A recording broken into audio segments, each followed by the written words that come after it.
والذي ألف بين قلوبنا فأصبحنا بنعمته إخوانا.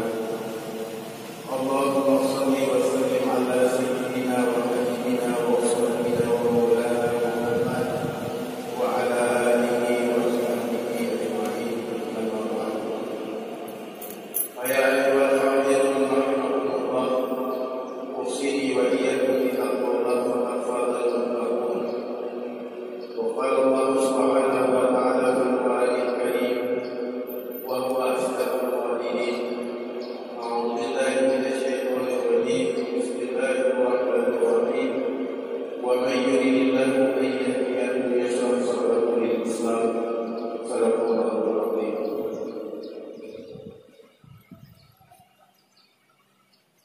Selaku langkah yang pertama, marilah semua puja dan puji kita sampaikan kehadirat Allah Subhanahu wa Ta'ala yang kudrat dan iradah pada subuh yang mulia dan berbahagia ini.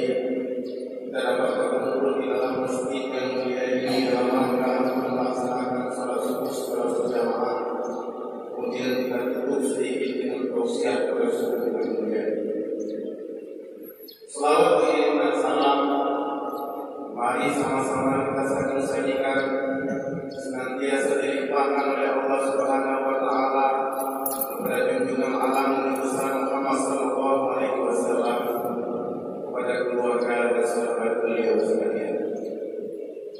Hadirin muhtaramin, para ulama yang dirahmati Allah Subhanahu wa Ta'ala, pimpinan instansi militer, pimpinan instansi pemerintah, pimpinan daya, pimpinan balai pengajian, imam besar masjid Islamic Center, dan seluruh hadirin dan hadirat yang dirahmati Allah Subhanahu wa Ta'ala. Ketika Rasulullah sallallahu alaihi wasallam menjelang wafat beliau, kita tahu bersama bahwa sebuah ungkapan yang beliau ungkapkan yang terkenal pada hari ini adalah umat. Beliau memanggil umat ketika beliau berada dalam keadaan sakit menjelang kematian beliau. Kalau kita periksa, kenapa Rasulullah SAW begitu khawatir dengan kondisi umat beliau pasca wafatnya beliau? Mengapa beliau begitu gundah terhadap kondisi yang dihadapi oleh umat Islam setelah beliau meninggalkan umatnya menuju saleh? Ternyata kaum muslimin dan muslimat yang dirahmati Allah Subhanahu wa Ta'ala, kita mendapati bahwa umat Islam di akhir zaman, bahkan tidak lama setelah Rasulullah sallallahu alaihi wasallam wafat, itu menghadapi banyak sekali permasalahan yang mengguncang aspek-aspek keimanan mereka. Paling dekat dengan kita Rasulullah sallallahu alaihi wasallam adalah beliau Sayyidina Abu Bakar Siddiq radhiyallahu anhu. Setelah Rasulullah sallallahu alaihi wasallam wafat, maka muncul pemberontakan, muncul satu kelompok di Jazirah Arab yang murtad kepada Islam. Dari kelompok umat Islam sendiri, begitu mendengar Rasulullah sudah wafat dan Sayyidina Abu Bakar lagi sebagai khalifah oleh umat dan sahabat yang lain, maka terjadilah kebangkangan di beberapa tempat, termasuk kelompok Islam yang kemudian telah beriman kepada Allah dan Rasulullah, kemudian mereka melakukan konversi murtad dari Islam dan menolak Islam. Itu tidak lama setelah beliau Rasulullah sallallahu alaihi wasallam pada beberapa waktu, sehingga Sayyidina Abu Bakar harus mengirimkan ekspedisi militer untuk menumpas kelompok-kelompok yang murtad kepada Islam.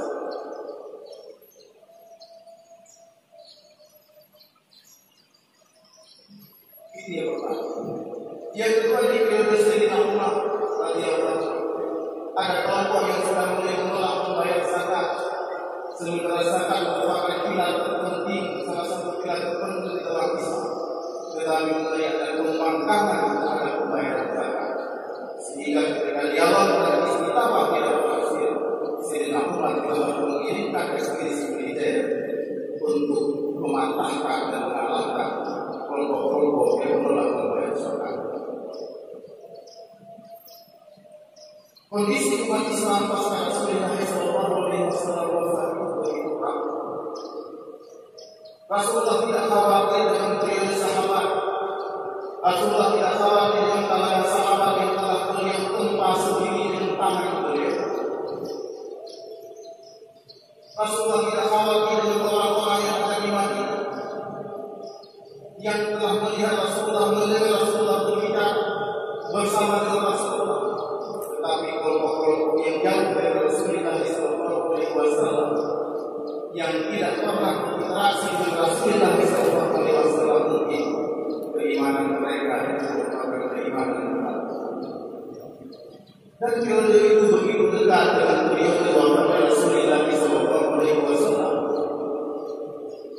sehingga wajar apabila Rasulullah SAW mengatakan umat-Nya, karena akan melalui periode-periode yang sangat sulit dalam kehidupan mereka sebagai umat Islam. Kalau bagi kita berbicara pada periode hari ini, kaum muslimin yang dirahmati Allah Subhanahu wa Ta'ala,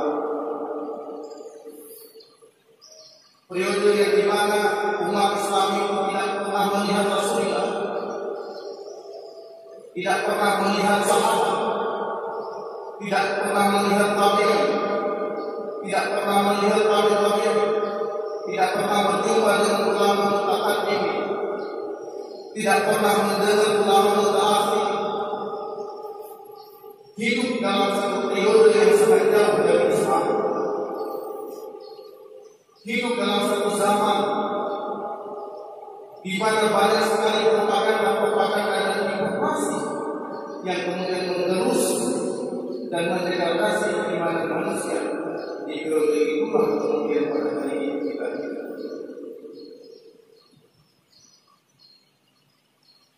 Di kampus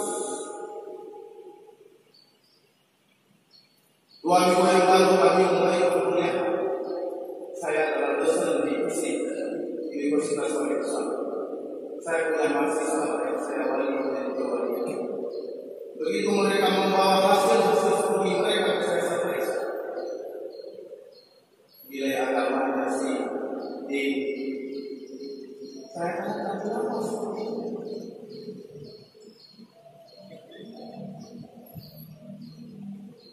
Kemudian ketika mereka ingin menandatangani rencana studi berikutnya, saya ambil Al-Quran, coba baca Al-Quran satu demi satu. Apa yang saya temukan sungguh menunjukkan oleh muslimin ada yang tidak mampu membaca Al-Quran. Saya tanyakan, kamu dari mana? Oh, saya dari sini. Oh, saya dari Kota Ismail, oh, saya dari Aceh Timur, oh, saya dari Aceh Utara, oh, saya dari Bintang, oh, saya dari Bintang. Kemudian ada yang sudah bisa membaca tapi terbata-bata membaca Al-Quran. Saya tanyakan, kapan terakhir kamu memegang Al-Quran? 3 tahun yang lalu. Dia menulis 5 Quran dan 5 Quran kembali.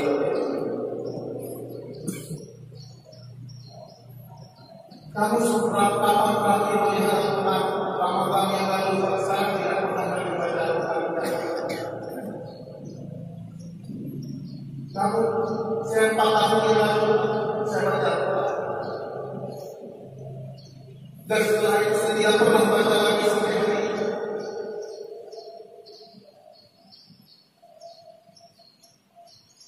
Oh, muslimin yang inilah generasi yang disebut oleh Nabi umati. Generasi Islam. Mereka lahir dalam keluarga Islam. Orang tua mereka Islam. Mereka hidup dalam kampung Islam. Perkampungan itu diisi oleh masyarakat Muslim.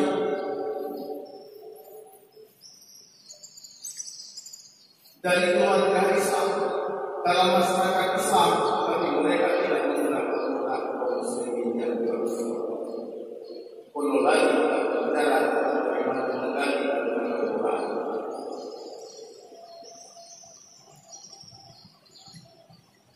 Dari sisi bacaan saja mereka tidak membacanya. Dari sisi fisik mereka tidak pernah memegangnya selama bertahun-tahun. Maka generasi inilah yang hari ini kita warisi dan kita lihat bersama-sama di depan belajar.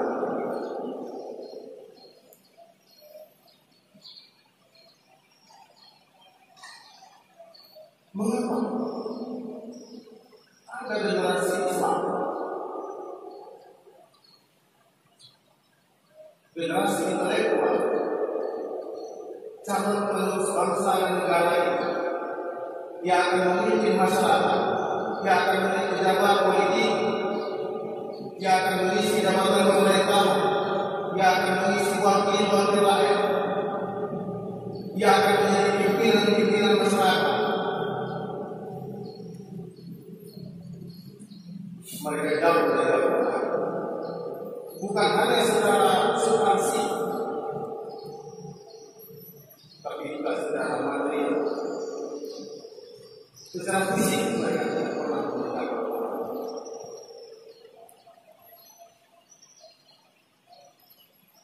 Ini adalah fenomena Bundes. Eksperimentasi yang saya lakukan itu hanya beberapa mahasiswa dan mahasiswi yang ketika saya coba menanyakan kepada mereka apakah mereka membaca Al-Quran, mereka menjawab 4 atau 5 tahun yang lalu atau 2 tahun yang lalu, mereka menjawab. Sementara kita tahu kaum muslimin yang beragama, kehidupan di dunia ini merupakan kehidupan yang penuh dengan resiko. Bukan hanya resiko duniawi oleh persaingan global. Negara-negara besar semakin memperkuat diri, sistem ekonomi dunia memperkuat diri, sistem kebudayaan dan peradaban Eropa dan Barat memperkuat diri dan mengenang peradaban dan kebudayaan besar, mengalahkan negara-negara di mana negara yang mayoritas muslim menjadi sumber-sumber ekonomi. Bukan hanya risiko duniawi seperti itu yang dihadapi oleh masyarakat muslim, tapi yang lebih besar adalah risiko terhadap kehidupan akhirat yang tidak ada ini kembali.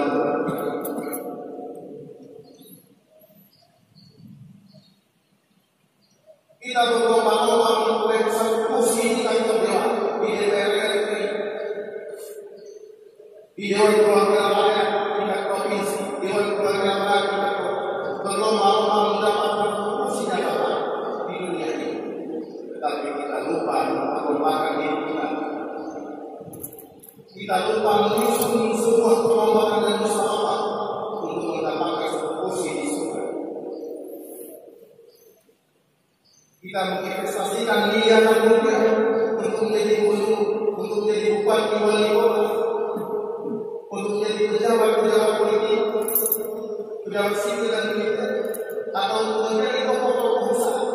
Kita gunakan seluruh investasi kita,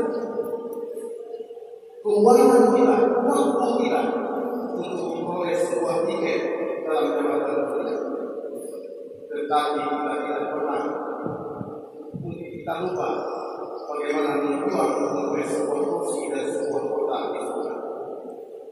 Kita lupa. Kenapa? Karena kita mewarisi Islam. Karena kita Islam itu sebuah warisan bagi kita. Tapi alhamdulillah kaum muslimin yang dirahmati Allah Subhanahu wa taala.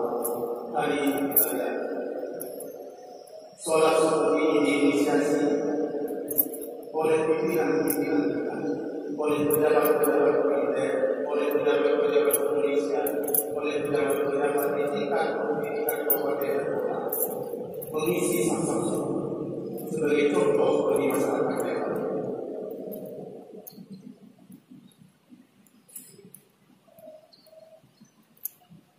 Ini yang digambarkan oleh Nabi, bagaimana kita menggambarkan kenapa Nabi umat ada persoalan apa dengan umat Islam.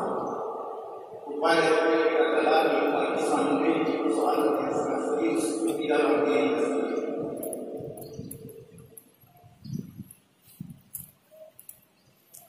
Padahal kita tahu ada ungkapan yang mengatakan qaddimu a'malakum lidari akhirah tajidu indaha fawdawan najah. Berikan prioritas bagi kehidupan akhirat, bagi amal-amal akhirat, tajidu indaha fawdawan najah. Di situ engkau akan memperoleh fawza, kemenangan dengan surga, wan najah dan kelepaskan dari api neraka. Karena risiko dalam kehidupan dunia ini sangat besar. Kita gagal menjadikan kehidupan dunia ini memiliki nilai amal bagi kehidupan akhirat.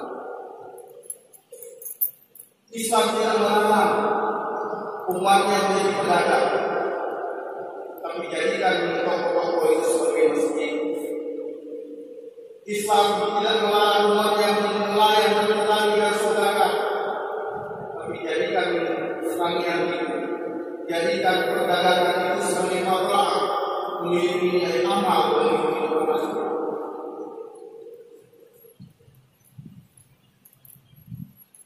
Ketika Rasulullah SAW diutus oleh Allah, Rasulullah tidak mengubah cara hidup, cara berekonomi dalam makna yang Rasulullah telah mengatakan yang pedagang boleh berdagang, yang menggembala unta menjadi penggembala, dan lain sebagainya. Tetapi Rasulullah memberikan orientasi amal dalam setiap pekerjaan dan perbuatan. Rasulullah membingkai kalau berdagang maka berdagang secara Islam. Kalau berpertanianlah secara Islam yang menzalimi yang lain. Kalau menjadi pejabatlah secara Islam, mengambil keputusan secara adil. Itu yang dipikir oleh Rasulullah SAW. Sehingga kalau hari ini kita melihat sebaliknya, fenomena di umat Islam itu menunjukkan bahwa umat yang disampaikan oleh Rasulullah SAW itu memiliki relevansi dan konsekuensi seperti yang kita lihat.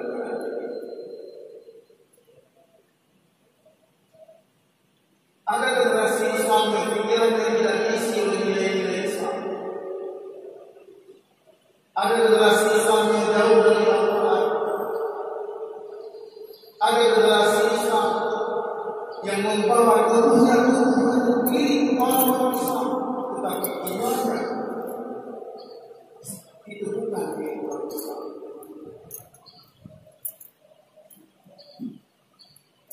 Generasi yang rapuh dan lemah seperti inilah kaum muslimin yang dirahmati Allah Subhanahu wa Ta'ala yang kita warisi kepada kita.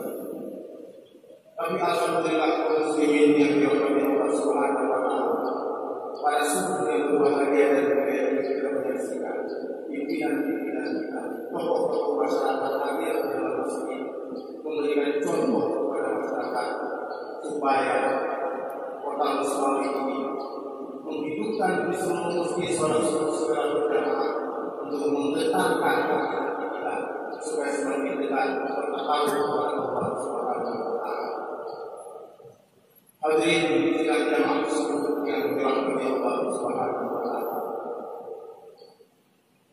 Barangkali sebagai pengisi singkat tausiah pada hari ini yang dapat saya sampaikan mudah-mudahan ada manfaatnya kepada saya sebagai pribadi, dengan keyakinan bahwa